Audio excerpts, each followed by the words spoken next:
پاکستان مسلم league نون کی نائب صدر مریم نواز کا کہنا ہے کہ اگر اس ملک میں ذرا سا بھی قانون اور انصاف ہے تو گرفتاری شہباز شریف کی نہیں، عاصم سلیم باجوہ کی ہونی چاہیے۔ وہ لاہور میں پاکستانی مسلم لیگ نون کے صدر شہباز شریف کی گرفتاری کے بعد پریس کانفرنس کر رہی تھیں۔ انہوں نے کہا کہ 99 کمپنیاں شہباز شریف کی نہیں نکلیں، یہ سینکڑوں فرنچائز ان کی نہیں بلکہ عاصم سلیم باجوہ کی نکلی ہیں۔ نیب اس معاملے میں کیوں خاموش ہے؟ یاد رہے کہ امریکہ میں مقیم پاکستانی صحافی احمد نورانی نے حال ہی میں اپنی ایک خبر میں باجوہ خاندان کے مالی مفادات کے بارے میں الزامات عائد کیے تھے۔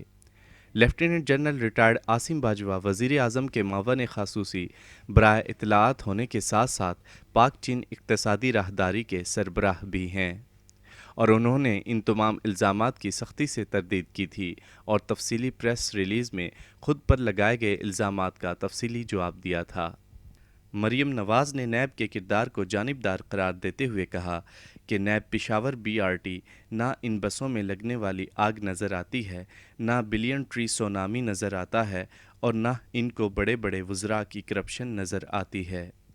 انہوں نے کہا کہ کبھی فضل الرحمان کو نوٹس بھیجا جاتا ہے تو کبھی شہباز شریف کو گرفتار کیا جاتا ہے، کسی میں اتنی ہمت نہیں کہ عاصم سلیم باجوہ کو نوٹس بھیجے۔ انہوں نے الزام عائد کرتے ہوئے کہا کہ شہباز شریف کا تعلق ایک کاروباری گھرانے سے تھا جو 1929 سے کاروبار کر رہا ہے، اور ان کا وسیع کاروبار سیاست میں آنے سے پہلے کا تھا، لیکن عاصم سلیم باجوہ ایک تنخواہ دار ملازم تھے۔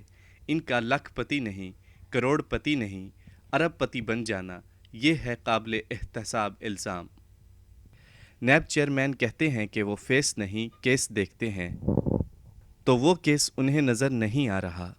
اگر عاصم باجوہ کے بچوں کا عاصم باجوہ پر مالی طور پر انحصار نہیں ہے تو شہباز شریف کے بچوں پر زبردستی اس حوالے سے مقدمے کیوں بنائے گئے؟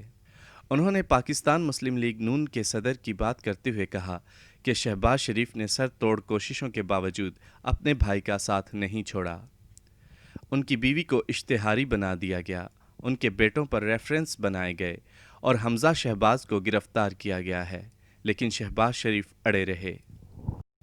انہوں نے کہا کہ میڈیا پر بھی قدغنیں لگائی گئیں اور عاصم سلیم باجوہ سے متعلق لکھی گئی تحقیقاتی تحریر کو شائع ہونے سے روکا گیا اور پھر ان کی وضاحت چلائی گئی۔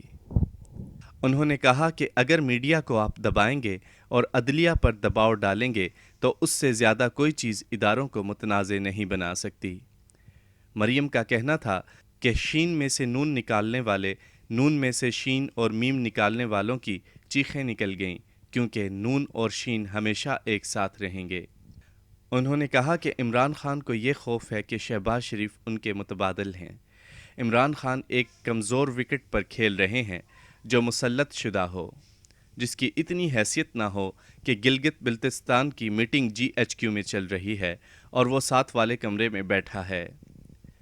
پنجاب کی عوام کی نظر میں شہباز اکلوتی آپشن ہیں۔ عمران خان کے پاس جب تک بیساکھیاں ہیں، اور ادارے بھی جو عمران خان کے ساتھ کھڑے ہیں، ان کو بھی توجہ دینی چاہیے کہ ایک ناتجربہ شخص، ایک نادان دوست نے ملک کو اس دوراہے پر لا کر کھڑا کر دیا ہے۔ انہوں نے کہا کہ اگر عمران خان کی اس طرح حمایت کی جاتی رہی، ملک کو اندھیروں میں جھونکا جاتا رہا، تو پھر یہ مسلم لیگ نون کے ہاتھوں سے بھی باہر چلی جائے گی۔ جہاں تک APC کے ایجنڈے کا تعلق ہے، آپ چاہے شہباز شریف کو گرفتار کریں، چاہے مریم نواز کو گرفتار کریں، چاہے آپ میرے ساتھ بیٹھے مسلم لیگ نون کے شیروں کو گرفتار کریں، یہ تحریک اب رکنے والی نہیں ہے۔